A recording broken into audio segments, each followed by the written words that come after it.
कैसे जली है, इसीलिए मैं तुझे नहीं बताता कि तेरी नजरें बद मुझे ना लग जाए। मेरी नजरें बद नहीं है, अपनी नजर देख, जिस चीज को देखता है ना जल के खाक हो जाती है।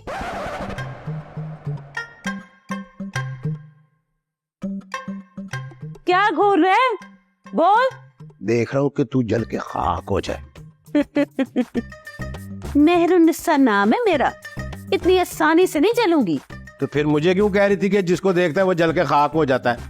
बकवास न कर, मेरे सर में दर्द हो रहा है और ये म्यूजिक न चलाई। और इतनी खुशियां तुझे है ना तो बाहर जाके मना, नहीं तो अपने कमरे में मर। मेरा घर है, मेरी खुशी है, मैं जहाँ चाहे मनाऊं। तू कौन होती है बोलने वाली? अभी तो मैं अपनी बेटी के पास होने की खुशी मना रहा हूँ, फिर उसका रिश्ता तय होने की खुशी मनाऊंगा। फिर देखना दुश्मनों के सीने पे कैसे सांप लौटते हैं।